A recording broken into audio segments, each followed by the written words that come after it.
किसी भी इंसान के लिए सबसे जरूरी काम क्या है? ये कैसे डिसाइड होता है कि कौन सा कर्म अच्छा है और कौन सा बुरा? अगर हर काम को करने से पहले उसके बारे में सोचते रहे कि इसका अच्छा बुरा पहलू क्या है, तब तो आधी से ज्यादा जिंदगी बस सोचते हुए ही गुजर जाएगी और हम कुछ भी नहीं कर पाएंगे।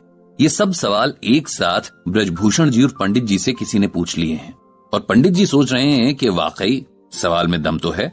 कई बार होता क्या है कि जो हमारे लिए सही है वो दूसरों के लिए गलत हो जाता है और कई बार कुछ ऐसे काम भी करने ही पड़ते हैं जिनके बारे में आपको पता है कि इन्हें करने से किसी न किसी को दुख जरूर होगा। फिर इंसान क्या करे? एक तरफ तो उसे अपना काम करना है, दूसरी तरफ ये भी कोशिश करनी है कि उससे कोई पाप ना हो। आज सुबह पंडित जी जब वॉक के लिए सरला जी के साथ पार्क गए तो उन्होंने देखा कि पार्क के कोने पर करीब 4-5 फैमिलीज अपना सामान लेकर बैठी हैं। कपड़ों के बैग, बर्तन, बिस्तर और जाने क्या क्या। इन फैमिलीज के साथ छोटे छोटे बच्चे भी थे जो दुनिया से बेपरवाह पार्क में लगे झूलों का मजा ले रहे थे। ये लोग बहुत गरीब लग रहे थे और उनके चेहरों पर दुनिया भर की बेबसी झलक रही थी। पार्क में वॉक कर रहे, एक्सरसाइज कर रहे सो कॉल्ड अच्छे घरों के लोगों को इन गरीब लोगों का यूं पार्क में आ जाना पसंद नहीं आ रहा था। अपने काम छोड़कर लोग इन्हीं पर आपस में बात किए जा रहे थे। कोई कह रहा था कि ऐसे ही लोग हर जगह कब्जा कर लेते हैं, तो कोई कह रहा था कि पुलिस बुलाकर इन्हें यहाँ से भगा देते हैं। आखिर पार्क है, कोई धर्मशाला तो नहीं है कि जो मर्जी यहाँ आकर बस जाए। इस बीच किसी को ये परवाह नहीं थी कि रातों रात इतने छोटे बच्चों के साथ ये फैमिलीज यहाँ क्यों आई हैं, किन सिचुएशंस में आई हैं। पंडित जी और सरला जी उन लोगों के पास पहुंचे जो बेचारे डरे सहमे से एक कोने में बैठे थे, लोगों की चीरती नफरत भरी निगाहों का सामना करते हुए बिना किसी कसूर के भी जैसे अपराधियों की तरह बैठे हुए थे। पंडित जी ने आगे बढ़कर उनमें से एक बूढ़े से पूछा कि आप लोग कहां से आए हैं और यहाँ क्या कर रहे हैं? वो बेचारा बूढ़ा आदमी हाथ जोड़कर खड़ा हो गया। उसने बताया कि रोड के दूसरी तरफ उनकी झुग्गियां थीं, जिन्हें कल रात को म्युनिसिपैलिटी वालों ने गिरा दिया है। उन्होंने अपनी जिंदगी भर की कमाई से ये झुग्गियां खरीदी थीं। तब उन्हें बताया गया था कि ये सब लीगल है, कभी इन्हें तोड़ा नहीं जाएगा, और अब उनके साथ ये हो गया। छोटे छोटे बच्चों के साथ वो लोग कहां जाएंगे? इसी तरह कोई किसी पार्क में तो कोई किसी फ्लाईओवर के नीचे बैठा हुआ है। पंडित जी और सरला जी को उनकी हालत देखकर बहुत दुख हुआ। सरला जी ने उनमें से 2 लेडीज को अपने साथ आने को कहा। बेचारी चुपचाप उनके पीछे पीछे चल दी। सरला जी ने घर पहुंचकर उनके पास जितनी भी खाली बॉटल्स थीं, उनमें पीने का पानी भरा और घर में जितने भी बिस्किट, ब्रेड वगैरह थे, सब एक थैले में जमा करके उन दोनों को दे दिए। उनसे कहा कि फिलहाल ये ले जाएं और अपने बच्चों को खिलाएं। दोनों ने सरला जी को हाथ जोड़े और सामान लेकर चली गई। सरला जी को याद आया कि उनका भांजा सतीश भी तो म्युनिसिपैलिटी में काम करता है। क्यों न उससे पूछा जाए कि आखिर इस झुग्गी का इशू क्या है और इन लोगों की हेल्प किस तरह से की जा सकती है। उन्होंने पंडित जी से सतीश का जिक्र किया तो पंडित जी ने कहा कि ये मुझे क्यों नहीं ध्यान आया। वैसे तो शायद वो इस मामले में कोई हेल्प नहीं कर सकता, लेकिन कोई न कोई रास्ता तो दिखा ही सकता है। सतीश पंडित जी की दूर के रिश्ते की बहन का बेटा था, लेकिन पंडित जी और सरला जी को उससे बहुत स्नेह था। वो भी अपने सगे मामा मामी की तरह उनकी रिस्पेक्ट और केयर करता था। कुछ साल पहले ही उसकी म्युनिसिपैलिटी में जॉब लगी थी और पहली पोस्टिंग इस शहर में हो गई थी। तब से कई बार वो पंडित जी और सरला जी से मिलने आ चुका था। नेचर में बहुत ही अच्छा, एकदम शांत और बड़ी मीठी आवाज वाला सुरेश गीता ज्ञान में भी गहरी दिलचस्पी रखता था। जब भी पंडित जी के पास आता, हमेशा उनसे सवाल पूछता और हर बात को गहराई से समझने की कोशिश करता। पंडित जी ने तुरंत सतीश को कॉल लगाया कि उन्हें कुछ बात करनी है। सतीश ने कहा कि वो शाम को ऑफिस से सीधा उनके पास आ जाएगा।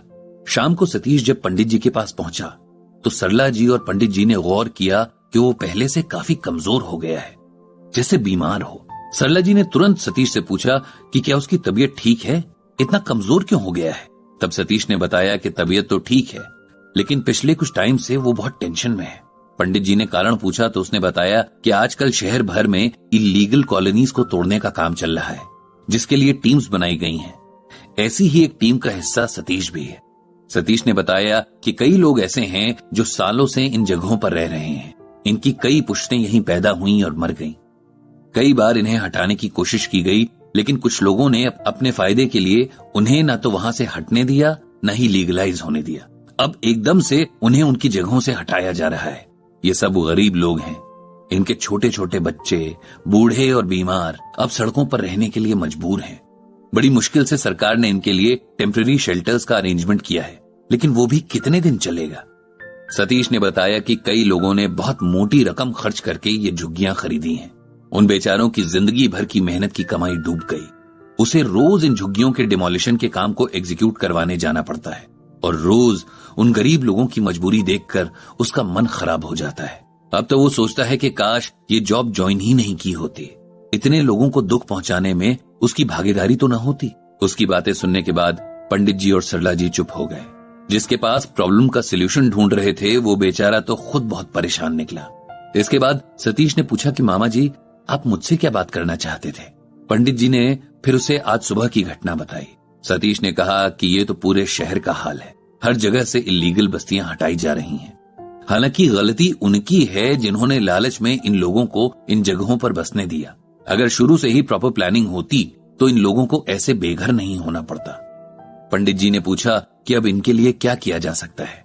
सतीश ने कहा कि कुछ खास तो नहीं, लेकिन मैं इन्हें शेल्टर में ठहरा सकता हूँ और अगर इनके पास इनकी झुग्गियों के पेपर्स हैं तो ये लोग अपना केस लड़ सकते हैं। लेकिन आप तो जानते ही हैं कि हमारे यहाँ ये कितना लंबा और महंगा प्रोसेस हो जाता है।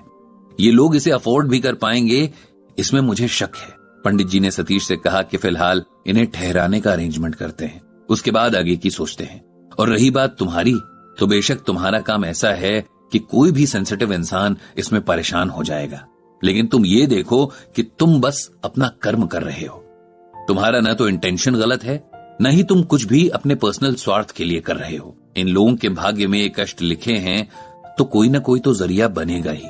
तुम अगर कुछ कर सकते हो तो जितनी कर सकते हो इनकी हेल्प करो और अपने मन में किसी भी तरह का गिल्ट मत रखो।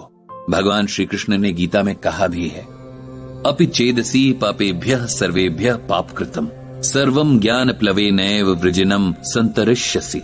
यहाँ भगवान श्री कृष्ण अर्जुन से कहते हैं कि हे अर्जुन, अगर तू सब पापियों से भी अधिक पापी है तो भी तू ज्ञान रूपी नौका के द्वारा निस्संदेह संपूर्ण पाप समुद्र से अच्छी तरह तर जाएगा।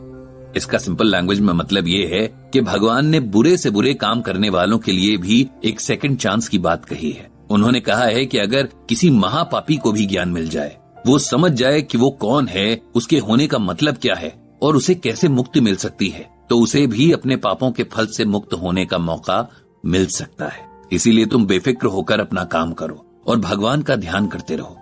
जितना हो सके दूसरों की मदद भी करते रहो।